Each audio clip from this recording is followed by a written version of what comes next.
है और आप लोगों को भी याद रहे। आप लोगों को मालूम था क्या? तीन मंदिर के बारे में मालूम था? नहीं मालूम था। चौथी मंदिर के बारे में बता रहा हूं। आप चले जाइए चित्रकूट। चित्रकूट जानते हैं? नहीं मालूम आपको?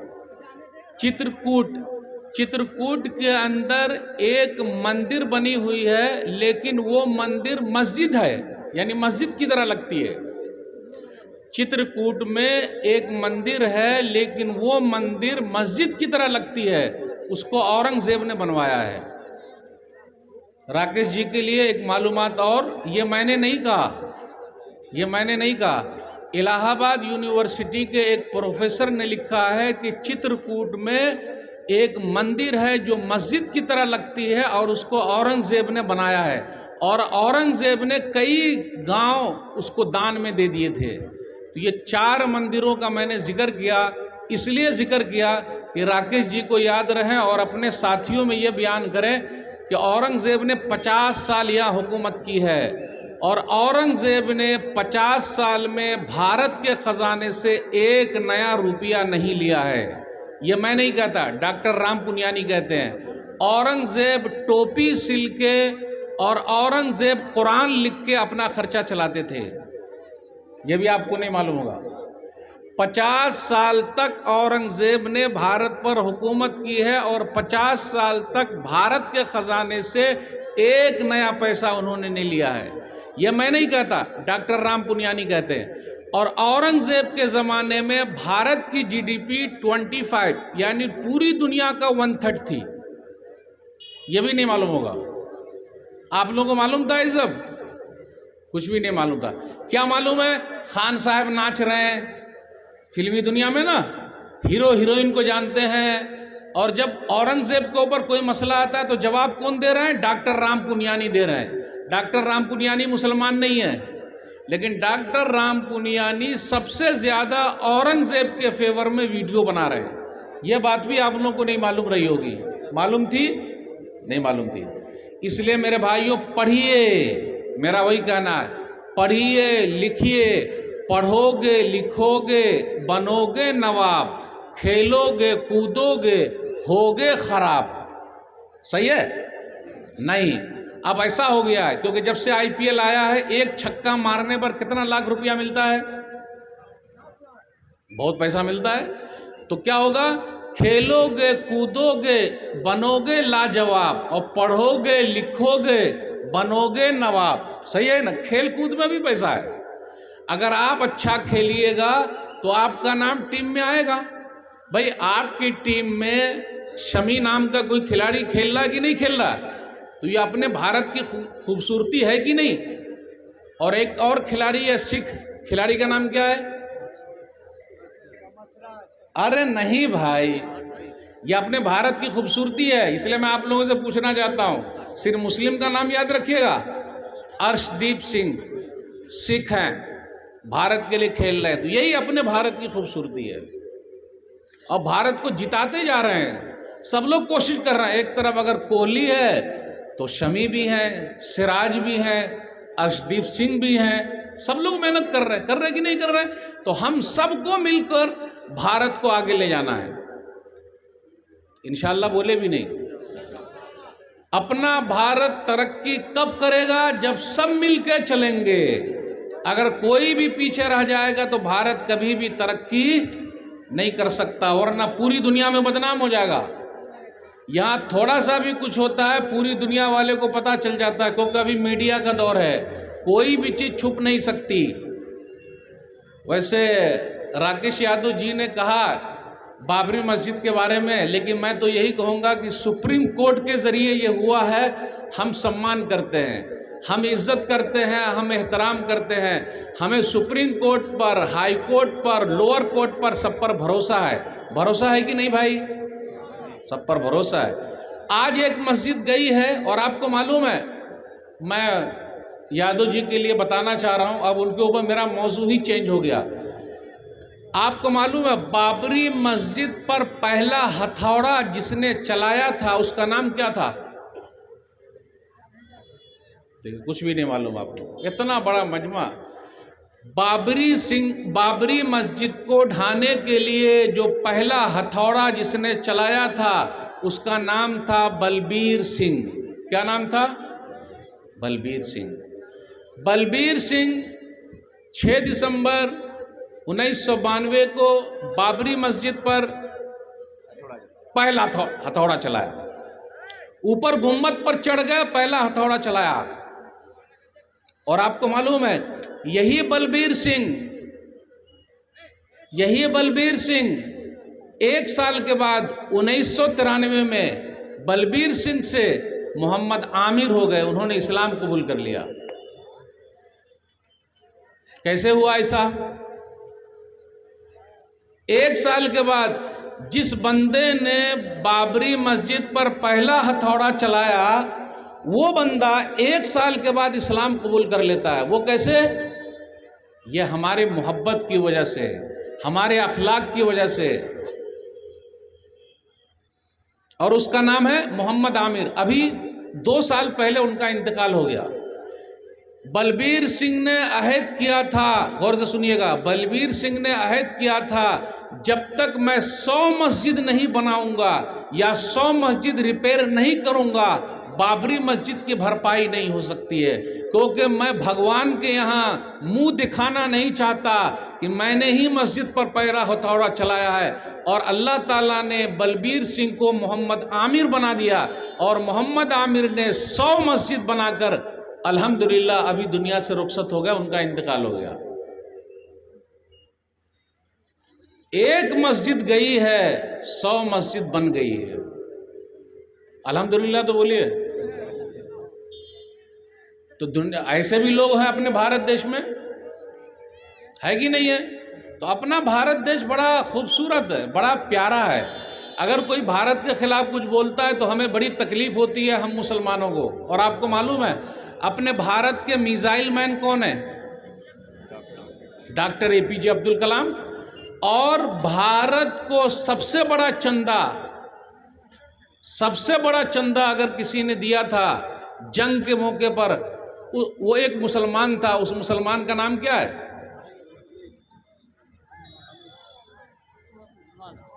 मीर उस्मान अली। मीर उस्मान अली ने, जो हैदराबाद के नवाब थे, 5 टन या 6 टन सोना दे दिया था। और आपको मालूम है दिल्ली के अंदर 1947 में 15 अगस्त के दिन पहला झंडा जो अपना तिरंगा है, तिरंगा को किसने लहराया था पता है आपको? कुछ भी नहीं मालूम। पढ़िएगा तब ना आगे बढ़िएगा। कैप्टन शहनवाज खान, कैप्टन शहनवाज, जिन्होंने पहला तिरंगा, पहले अंग्रेजों का तिरंगा जो था, अंग्रेजों का जो था झंडा, उसको नीचा किया, उतारा और अपने भारत का झंडा लहराया। और आपको मालूम है भारत का ये तिरंगा झंडा किसने बनाया है? मेरा उन्वान ही बदल गया आप लोगों को देखकर। भारत का ये तिरंगा झंडा किसने बनाया है पता है आपको? एक मुसलमान औरत है जिसका नाम है सुरैया तैयब जी। 3 कलर वाला ना, 3 कलर वाला, ये 3 कलर वाला भारत का झंडा बनाने वाली एक औरत है जिसका नाम है सुरैया तैयब जी। तो हमने भारत को बहुत कुछ दिया है और हम देते जा रहे हैं। और आपको मालूम है ताजमहल से भारत के खजाने में करोड़ों रुपया आ रहा है, करोड़ों रुपया ताजमहल से आ रहा है, लाल किला से आ रहा है, हुमायूं का मकबरा उससे आ रहा है। मैं ये सब इसलिए बताना चाह रहा हूं कि आपको तारीख याद होनी चाहिए। अगर नहीं याद कीजिएगा तो जवाब कैसे दे पाइएगा? लड़ाई झगड़ा नहीं करना है, लेकिन बताना तो है कि भाई हमने बहुत कुछ किया है। मुझे बड़ी खुशी हुई राकेश यादव जी की ये बात सुन के। अब मैं आप लोगों से कहता हूं कि आप उनके लिए दुआ कीजिए कि अल्लाह ताला उनके दिल को भी इस्लाम के लिए फेर दे। दुआ तो कीजिए, आमीन तो बोलिए। उनके दिल में इस्लाम की मोहब्बत पैदा कर दे। जिस तरह आज ये हमारे मंच पर यहाँ हैं, जन्नत में भी ये हमारे साथ रहें। आमीन तो बोलिए, बोल ही न रहे। कितना अच्छा मौका है। तो इतना अच्छा मौका कभी नहीं मिलेगा। और हमेशा हम दुआ करते रहेंगे उनके लिए कि हमारा मंच जब भी सजे और हम लोग जब दावत दे तो वो यहाँ आते रहें। ज़रूर आइए। आपको भी अच्छा लग रहा होगा, यहाँ कोई टेंशन नहीं, किसी तरह कोई मसला नहीं। यहाँ देखिए कितने प्यार मोहब्बत की बातें हो रही है, अच्छी बात है कि नहीं भाई। सबसे पहले इनको मस्जिद का दर्शन कराइए, अपनी मस्जिद में ले जाइए, फिर वहाँ चाय पानी कराइए और पूरी मस्जिद दिखाइए, घुमाइए। सिर्फ ये भाषण देने आएंगे तभी आइएगा, इनको अपने घर भी ले जाइए, चाय पानी कराइए। सब हमारे भाई हैं भाई। आखिर बताइए, उनका खून और अपना खून दोनों बराबर है कि नहीं है? दोनों का खून लाल है कि नहीं? बराबर है भाई। भारत की आज़ादी में सबकी लड़ाई रही है, सब लड़े हैं, सब मेहनत किए हैं। तो मुझे बड़ा अच्छा लगा उनकी बात सुनकर और मैंने अपना टॉपिक ही बदल दिया। लेकिन अब मैं धीरे धीरे अपने टॉपिक की तरफ आ रहा हूँ। मुझे बच्चों के बारे में कुछ बात करना है। आज हमारे कुछ बच्चे बड़े बिगड़े हुए हैं, कुछ तो बड़े अच्छे हैं। अगर अच्छा बना तो मोहम्मद शमी हो गए, अच्छे बने तो मोहम्मद शमी हो गए, खेल की दुनिया में आ गए हैं।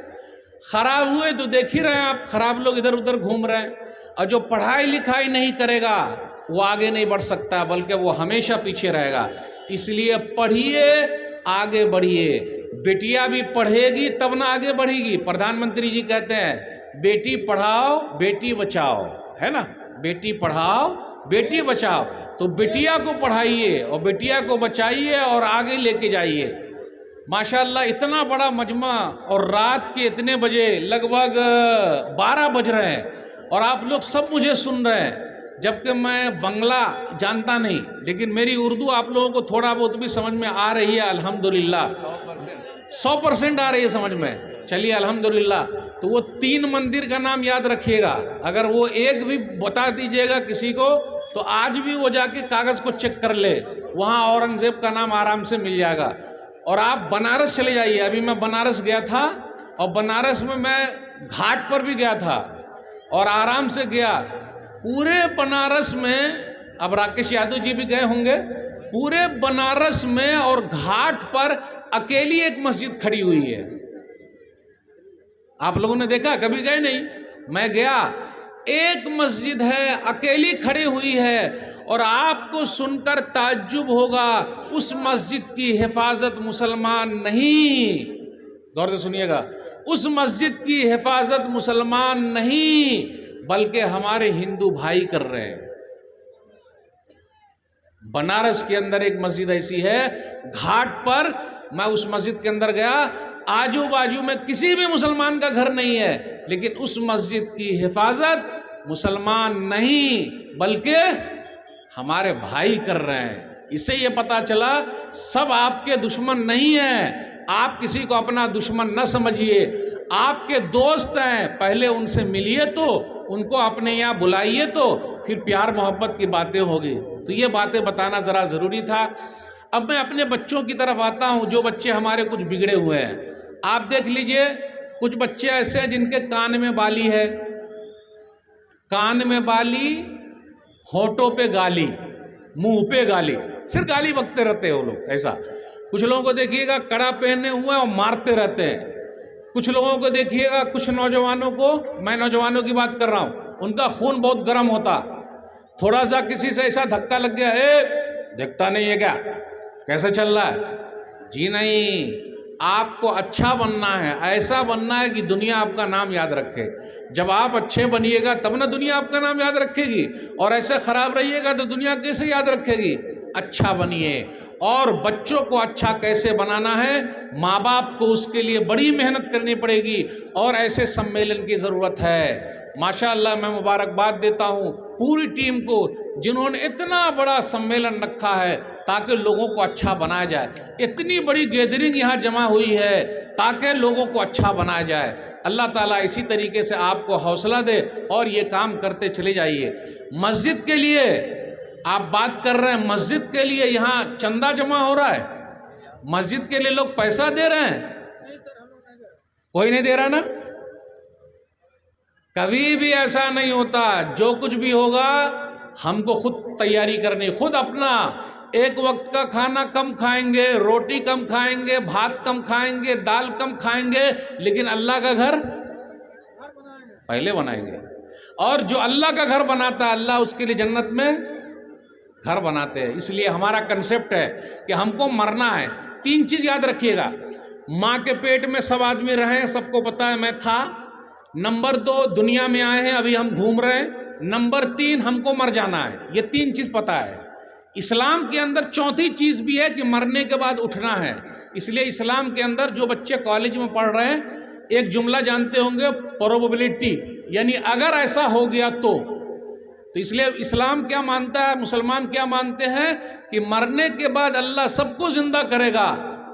अगर ऐसा हो गया तो, सबको जिंदा करेगा तो जो लोग मानते हैं कि है ऐसा तो वो तो बच जाएंगे, लेकिन जो लोग मानते हैं कि नहीं ऐसा तो उनका मसला हो जाएगा। इसलिए मेरे भाइयों, अल्लाह का पैगाम प्यार के साथ, अल्लाह का पैगाम अल्लाह के बंदों तक पहुंचाइए। आज हमारे बच्चे कुछ बिगड़े हुए हैं, कुछ इधर उधर जा रहे हैं, पढ़ाई लिखाई नहीं कर रहे हैं, घूम रहे हैं। और अक्सर बच्चों का आप देखिएगा, रात में क्या करते हैं वो लोग, दिन में क्या करते हैं। ये क्या मेरे पास भाई, मोबाइल है। रात भर क्या करते, गेम खेलते रहते हैं।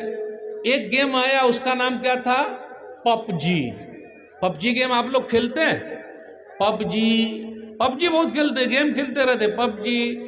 हारे बाप जी, इतना लोग लगे रहते उसमें पबजी गेम में, पूरा आंख देख लीजिए एकदम लाल लाल हो जाती है, रात भर गेम खेल कर। सहाबे कराम कैसे थे, उनके बच्चे कैसे थे, रात भर अल्लाह की इबादत करते थे। सही बुखारी किताब तहज्जुद हदीस नंबर 1122, नेमर रजुल अब्दुल्ला लौकान युसल्ली मिनल लैल। अब्दुल्ला बड़े अच्छे आदमी हैं, काश के रात की नमाज पढ़ते। अब रात में कौन सी नमाज होती है भाई,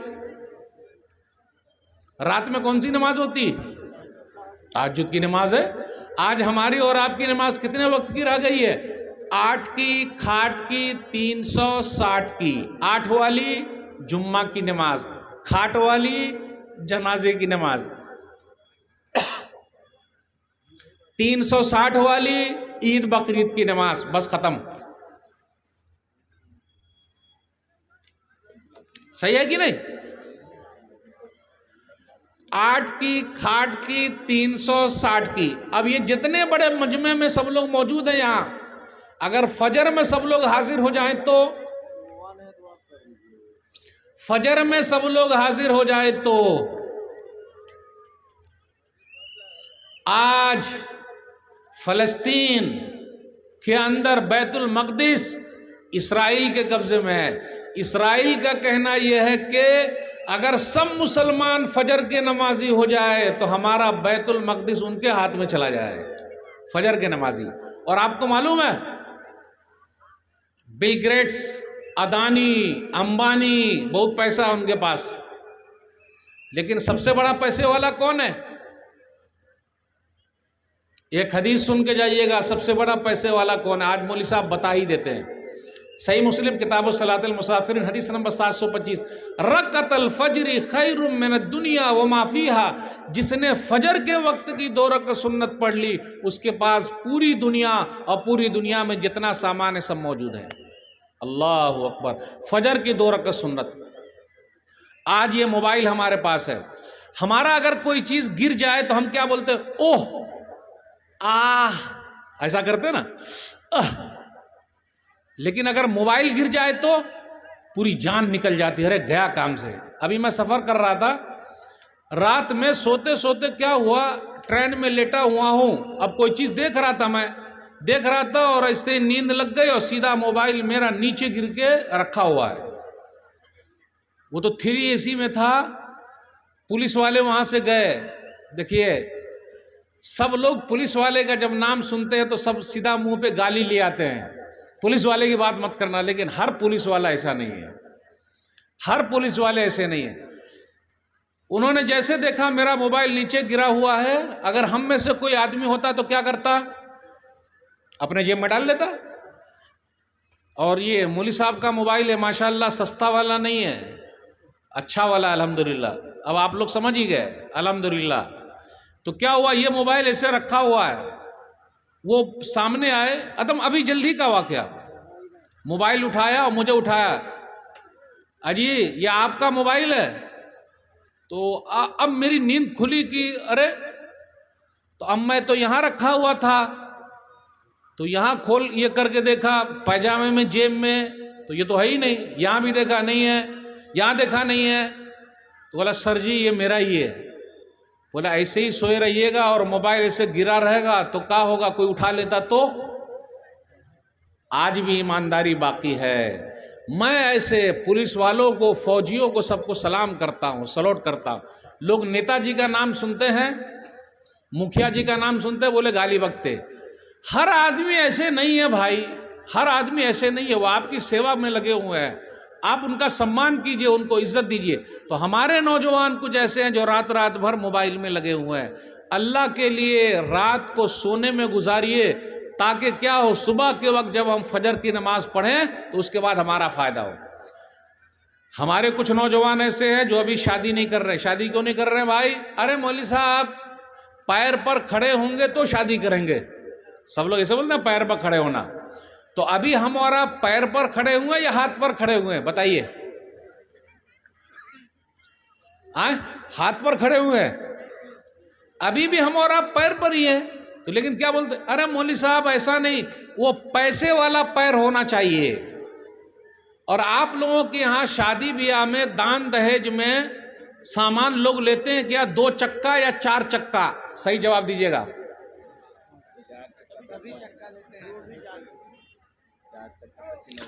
आप लोगों के यहाँ शादी में 2 चक्का चलता या 4 चक्का चलता?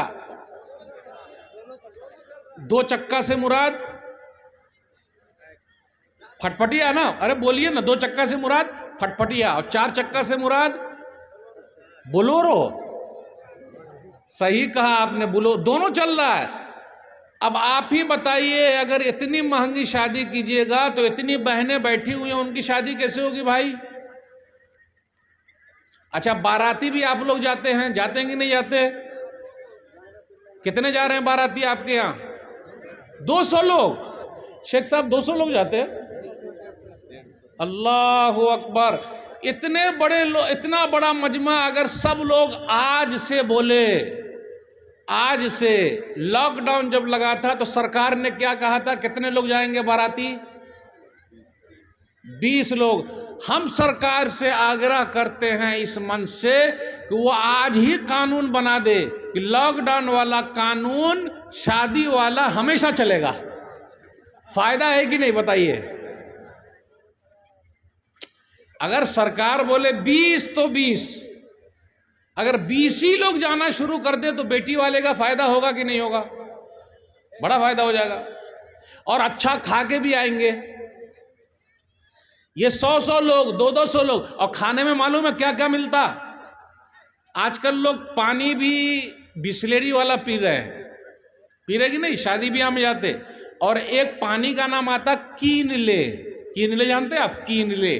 कीनले को एकदम गाढ़ी उर्दू नहीं, एकदम नीचे वाली उर्दू करेंगे तो उसका मतलब होता खरीद ले, यानी कोई चीज ले ले। तो लोग वो वाला पानी पी रहे हैं। अब आप ही बताइए, किसी दूसरे के यहाँ आप जा रहे हैं, कल का पानी वो ज्यादा अच्छा है वो आपके कीनले पानी से। कल का पानी जो हाथ का चापाकल है, और उस लड़की वाले ने जो आपको खिलाया है, हो सकता है ब्याज पला के खिलाया हो, और ब्याज का पैसा मुसलमान के लिए खाना हलाल नहीं है, क्योंकि किसी का खून चूसना हो गया। तो आप वहाँ जा रहे हैं, खाना खा रहे हैं, अच्छा कर रहे हैं या गलत कर रहे हैं, बोलिए? और कभी कभी ऐसा होता कि बाराती की गाड़ी ही उलट जाती है, पूरे बाराती लोग मर जाते, लेकिन रोटी और बूटी नहीं छोड़ते। जानते हैं, रोटी और बूटी खाना नहीं छोड़ते। 15 साल हो गए अल्हम्दुलिल्लाह मैं कहीं बाराती नहीं गया, 15 साल हो गए। अकेला आदमी, मैं सीधा भिरा हूँ। और मैं उलमा से भी कहता हूँ, ये लोग भी ये अहद कर ले कि चाहे जो हो जाए, जो लेन देन करेगा, डीजे बजाएगा, बाजा बजाएगा, उसका निकाह नहीं पढ़ाएंगे, सीधा निकाह नहीं पढ़ाएंगे। मैं कोई निकाह पढ़ाता हूँ, शर्त है पहले लड़की को महर देना या बताने का कि हाँ हम महर देंगे, तो मैं निकाह पढ़ाता हूँ, वरना नहीं। और बाराती का 15 साल हो गया नहीं भाई, लड़की वाले पर बोझ बनिएगा। तो हम सरकार से बार बार कहते हैं कि वो 20 वाला कानून आप लागू रखिए, हमेशा हमेशा लागू रखिए, बड़ा फायदा होगा और पूरे भारत देश का फायदा हो जाएगा।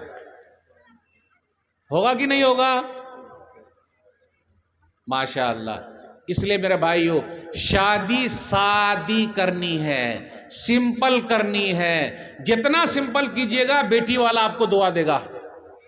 और जो खाना मिल जाए आप खा लीजिए। ये क्या, अरे अच्छा नहीं था, बूटी बराबर नहीं थी, ओहो मेरे दांत में घुस गया, अरे मैं डायबिटीज का मरीज हूं, मैं बीमार आदमी हूं। तो आप गए क्यों बाराती भाई? आप गए क्यों?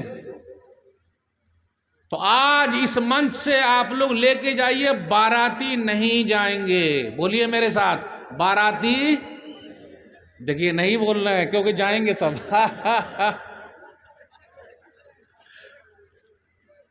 अरे बोलिए ना मेरे साथ, बाराती नहीं जाएंगे। हाँ जाएंगे। कितने भाई ये बाराती नहीं जाएंगे? हाथ उठाइए तो। शेख सबका नाम लिख लीजिए, सबका नाम लिखिए और कैमरा घुमाइए।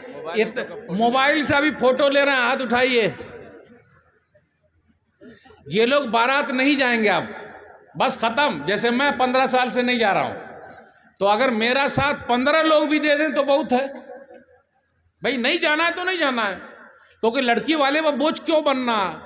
बेचारा दिल से नहीं खिलाता है। उससे जाके पूछिए, ब्याज पर पैसा लाया है, जमीन बेच के पैसा लाया है, कहां कहां से पैसा लाया है, कैसे आपको खिला रहा है, और आप खाना खाने जा रहे हैं। और जब आपकी मेहमान नवाजी अच्छी नहीं हुई, अरे का खिलाया, जूता मारा, सही नहीं था, ये है वो है, गए गए को। तो आहद कीजिए, जी हमें नहीं जाना, शादी एकदम सिंपल करनी है। अपने यहाँ कुछ नौजवान ऐसे हैं जो आंख लड़ाने में भी बहुत आगे आगे। जानते हैं आंख लड़ाना? लाइन मारना। लाइन मारना जानते कि नहीं जानते? भाई कोई महिला जा रही है, आप सम्मान कीजिए, उसकी इज्जत कीजिए। वो किसी की माँ है, किसी की बहन है, किसी की बेटी है, किसी की फूफी है, किसी की खाला है। अगर आपकी माँ को, आपकी बेटी को, आपकी बहन को, आपकी खाला को, आपकी फूफी को कोई लाइन मारे तो अच्छा रहेगा? जिस तरह हम चाहते हैं हमारी बेटी, हमारी फूफी, हमारी माँ, हमारी बहन, हमारी खाला है, उसी तरह भारत के अंदर भी जितने लोग बसते सबका सम्मान जरूरी है। अगर हम और आप सम्मान नहीं करेंगे तो करेगा कौन? इसलिए मेरे भाइयों, अहद करके जाइए, चाहे जो भी हो गया। इधर उधर जो भी आंख लड़ाता है उसको आंख नहीं लड़ाना। एक हदीस सुनाना चाहता हूँ, मुसनद अहमद की हदीस है, हदीस नंबर 22211, 22212 हदीस नंबर। एक नौजवान नबी सल्लल्लाहु अलैहि वसल्लम के पास आया और कहा, अल्लाह के रसूल सल्लल्लाहु अलैहि वसल्लम, मुझे ज़िना करने की, गलत काम करने की इजाज़त दे दीजिए। तो लोग ना, अरे अल्लाह तौबा, क्या बात कर रहा है ये, क्या बात कर रहा है, अल्लाह तौबा। तो नबी सल्लल्लाहु अलैहि वसल्लम ने उसे बुलाया, प्यारे अंदाज से समझाया। हम में से भी कुछ नौजवान ऐसे, उनके लिए भी हमारा अंदाज बहुत प्यारा है। नबी सल्लल्लाहु अलैहि वसल्लम ने फरमाया, देखो सुनो, तुम्हारी माँ के साथ अगर कोई गलत काम करे तो वो गुस्से में आ गया, बोले रे ऐसा?